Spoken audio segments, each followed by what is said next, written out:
So I wanted to come on here and do this video, and it's kind of a follow-up to a video that Kimberly Frazier, aka the Grill Master as I call her, did about Alfonso Ribeiro, about some comments that he made in references to the black community that we've heard before, especially when it comes from a person who is interracially linked. And they also did a video about it on this, I think it's called the Comedy Hype channel, where I think it first got put out there about these comments that he made. But also there's an article that I'm going to read from, written on Atlanta Black Star, that's going to go into detail of it as well. So I'm not even going to pre-phrase it and summarize what's happening.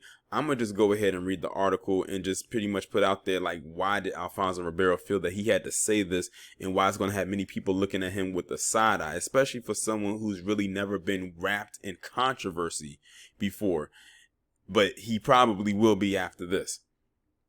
The Fresh Prince of Bel-Air delivered laughs, tears, and life lessons for 6 years as fans looked forward to what kind of hijinks or family drama Will Smith and his cousin Carlton Banks, portrayed by Alfonso Ribeiro, would find themselves in each week. Although Ribeiro has felt punished for portraying the role so well that it stuck with him throughout his career, he still looks back on his time working with the cast with warmth and fondness. The America's Funniest Videos host spoke with Atlanta Black Star about what allowed him and Will Smith to sustain such magnetic on-screen energy, how living in a quote-unquote mixed world with his family has sometimes left him feeling a lack of support, and his hopes for everyone to live in a world that they want to live in. So right now, as you could read or hear that part about him living in a mixed world, it's no surprise everyone, well, at least I thought, everyone knew that Alfonso Ribeiro was married to a white woman. As a matter of fact, this is his second marriage to a white woman. But when I was reading the comments under the Comedy Hype channel about the video talking about this, you'll be surprised by how many people did not know that he was married to a white woman.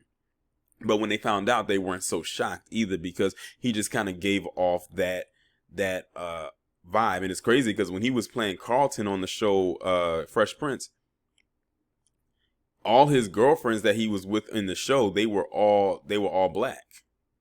Even when he was on the show In the House, which followed the cancellation of Fresh Prince, he ended up getting married to the character that Lark Voorhees came on and played later on in the seasons while he was on there. And of course, we all know she's black. But outside of that, his life is a whole different dynamic. But just reading that quote alone, you can already tell where this is going. You and Will Smith have this amazing chemistry. Was that always like that? Because I know in the beginning he was still very new to a very new actor, very green, reciting words under his breath, that type of thing. So what was that chemistry? So was that chemistry easy to find with somebody that was new to the game? And this is a person who's interviewing him. Well, we were friends before, so that helped a lot. We were able to just play on set. We were able to not take things so seriously that our egos would get in the way of creating funny. The things that we learned very early on was if I am his straight man and he gets the big laugh, we both win. If he's my straight man and I get the big laugh, we both win.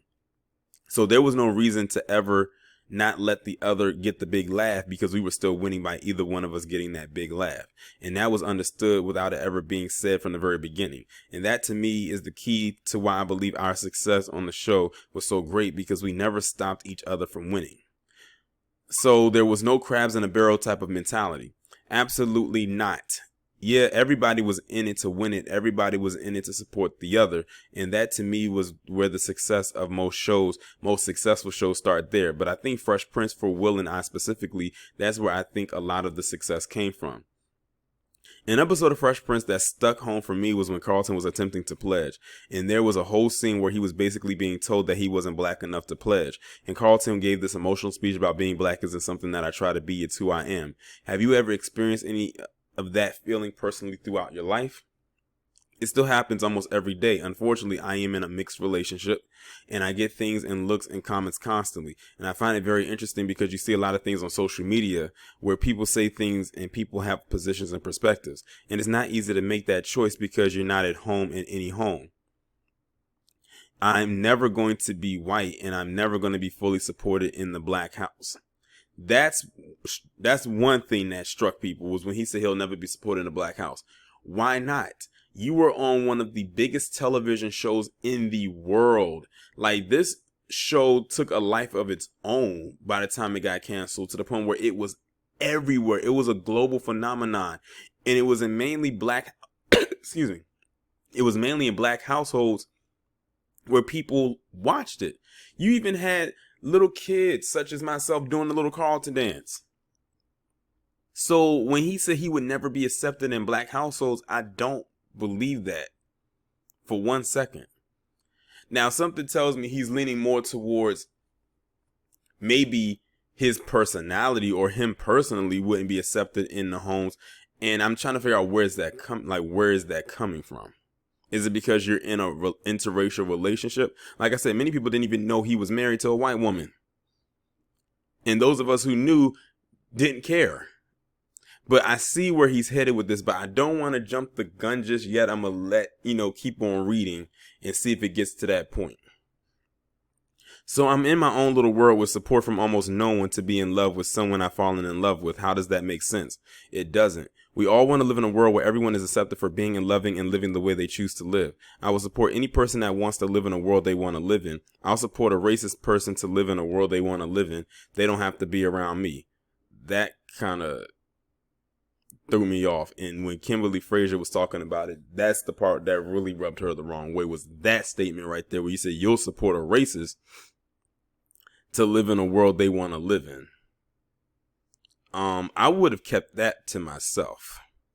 But if that's the world they want to live in, they have a right to live in that world. I live in a mixed world. I love in a mixed world. I live in a black world, and I love in that world. I feel everyone should be supported. I deal with it all the time. I laugh at the fact that I am a mainstream television host, been in the game forever, and I could purchase tickets to go to the BET Awards.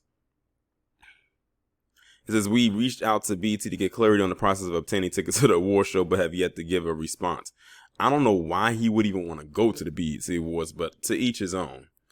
I guess he feels like he's never been and he wants to get a taste of the black experience, and he feels by going to that's as close as he want to get. Well, I'm going to tell you right there, that's one black experience I don't want to be near. I'm just being honest.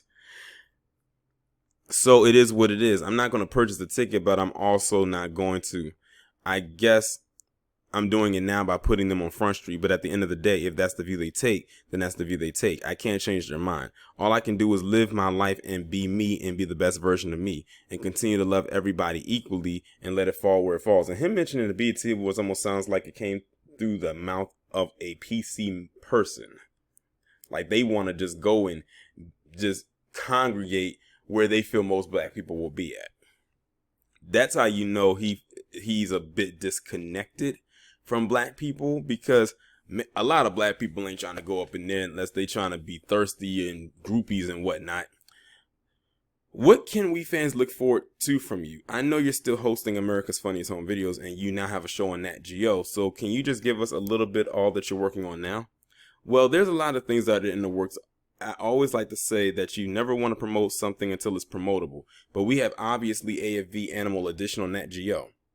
A lot of things to come, but looking at producing, looking at directing again, and looking at some other shows in other areas. So there's a lot coming. But every Sunday night on ABC and Friday night on Nat Geo Wild, you get to see a whole lot of laughs with America's Funniest Videos. Okay. So what I'm getting from this is that this is almost like he's trying to give a cry out for so much attention from the same audience that he, I guess, feels he doesn't have anymore. Because, Fresh Prince, that's a show that came out in 1990, got canceled in 1996. So all the people at that time who watched that show are either older now, if they were adults then, or they're grown now if they were children then, such as myself. Then, of course, like I said, he went on to do In the House, which ran from 96 to 99. And it ran from 95 to 99. And he came in the third season, which was around 96. And he pretty much on that show, he played a doctor. He kind of played the same kind of uppity role that he did on Fresh Prince. It's just that he was a doctor. And to me, it's almost like he's having a problem separating himself from these roles. A lot of people were in the comment section saying they believe that he wasn't even, now that listening to this, they don't even believe that he was playing a role, that he was actually the role. It's just that his name happens to be Alfonso and not Carlton. But the fact that he feels that he's not or wasn't accepted or in the black house, that's kind of ridiculous, because every single week I made sure to tune into the Fresh Prince every week on NBC. And I used to get a lot of laughs from that show. I did not miss one episode that he did. Even when he was on In the House, I watched every episode of that show too, and I liked his character on that show as well. And then for some reason, somewhere, his career kind of fell off after that. Like, I didn't really see him in anything. Like, I really never saw him in any movies. I mean, it's pretty obvious he did not have the career path that Will Smith had. It's pretty obvious. Will Smith was, but that was his show, The Fresh Prince. So it made sense that he blew up. But for him to go and try to lean on, and because to me it sounded like he was trying to lean on him being in an interracial relationship and everything like that, is why he felt like he wasn't accepted past a certain point. That definitely was not the case, Alfonso. It really wasn't. Because, like I said, I knew he was married to a white woman. Many others knew he was as well, but we really didn't think anything of it, because it's not like he came out and was completely dismissing black people or whatever the case may be. But it sounds like that's what he's kind of doing right now with this situation, and trying to use his wife as a scapegoat to do it. Yeah, that's probably not the best thing or the smartest thing to do, because you were heavily accepted in every black household when that show was on. Like, you were definitely one of the funnier characters on the show. It was even times when you were funnier than Will Smith. And like I said, you created a phenomenon doing that silly dance that people still to this day do. A lot of black kids who weren't even around then do that dance. So I'm trying to figure out what is his angle here. And this is the thing that gets me when it comes to people such as himself. Just because your career did not take off the way that you wanted to, it does not mean it was black people's fault. You have to blame the agency that you are with, or your agent, your manager, or the industry. And black people did not have a hand in that. This is why I say it's a blessing and a curse that we are the trendsetters of the world. It's a blessing because, everybody, feeds off of our energy. It's a curse because that energy is not usually given or reciprocated back in our direction. But also the other curse is that whenever something like this happens, it usually always falls onto us as if we are the blame for this. No. Granted, black people did watch The Fresh Prince, but it wasn't just black people that contributed to the ratings spike every week on that show. It was a lot of people. It had a very diverse crowd. So it's not our fault that you feel that you're not accepted or anything like that. And then you got to ask yourself this question, Alfonso. You probably won't see this video, but I'm going to just say it anyway. Besides Will Smith and the cast of Fresh Prince, and even the cast of In the House, what major black circles did you really hang around outside of entertainment? Because you gave off the vibe that you just hung around a lot of white people, even back then. That's why it kind of surprised me when I saw you in a picture with Will Smith at the Million Man March back in 1995. I'm like, oh snap, Carlton was there? But yeah, so you got to also question the type of people that you hang around. And people in the industry, they gonna talk. And many of them will probably say, oh yeah, like he really wasn't around like that. I mean, he would probably go to an industry party or two, but it was mainly, Will Smith was there, or, the cast of Fresh Prince was there, he would be there. But if it was something not related to that show, he would not be there. He'll probably be at some white function. So yeah, like Alfonso, you have to really look internally at yourself and ask yourself, how did it get to this point? And most of it's going to fall onto him. Now, I did a video talking about Janet Hubert and all of her shenanigans, and one of them was that she had came out and said that Alfonso Ribeiro was a media whore because there was some bad blood between the two of them as well. I think their blood was a little bit more bad than hers and Will's, based on some stuff that I've read about things that he said about her. But she had called him a media whore. And I felt like kind of a type of way when I heard her say that. But now looking back at it and looking and reading this article about what he just said, it had, what she said has some validity to it. Because this is nothing more than attention seeking. Like, he literally could have kept all of this to himself, but he literally projected what appears to be his insecurities onto black people as if it is our fault that his career hit a stalemate or a dead end. And it really didn't even hit a dead end, because look, he's hosting AFV, which for years was hosted by white men. And as far as I'm concerned, I think he's the first and only so far black host to host that show. And he's on Nat Geo, so it's not like he's not working. He has gigs. I guess he feels like he's not getting the type of gigs that he feels he wants. And somehow that's our fault. Alfonso, I'm here to tell you, it is not our fault that you're not getting the gigs that you feel that you're getting. You were heavily accepted into my household. I know that for a fact. Me and my family used to watch you, Will Smith, and the rest of the cast of Fresh Prince every week. We used to watch you and LL Cool J and Kim Wayans and every single week on In the House. So that whole thing about you not feeling that you're accepted in black houses, I don't know where that's coming from. Maybe you just need to reevaluate the people that you're around. And I don't like the fact that he used his wife as a scapegoat to try to make it seem like we're not accepting of him. I don't really hear a lot of people criticize his relationship like that. Really, a lot of people don't talk about him that much to care. That's why many people didn't even know he was married. But that's something he has to deal with. Like, that's not on black people to fix.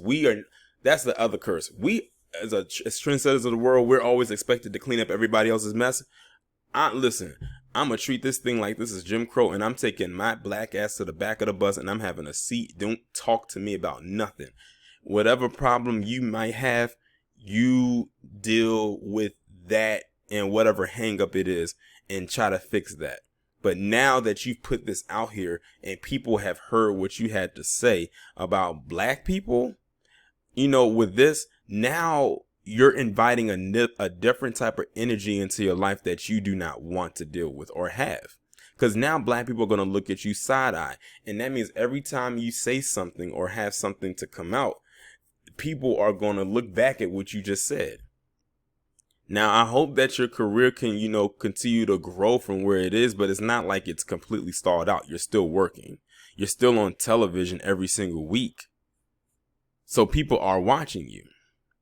It's just that you have to reevaluate your audience. And it sounds like to me, once you got a certain level of success, you completely disbanded yourself away from black people. And now that you realize the grass is not greener on the other side and there's some brown patches, now you want to run back, but it's too little too late at this point. And then to sit there and say these insulting things, that doesn't help your case at all. That just further distances people away from you. And he's a talented person. He's a dancer. This is a guy who got to start being in a commercial with the biggest entertainer that ever lived, Michael Jackson. Then he was on that show, Silver Spoons. I don't remember Silver Spoons because I wasn't born when Silver Spoons was on.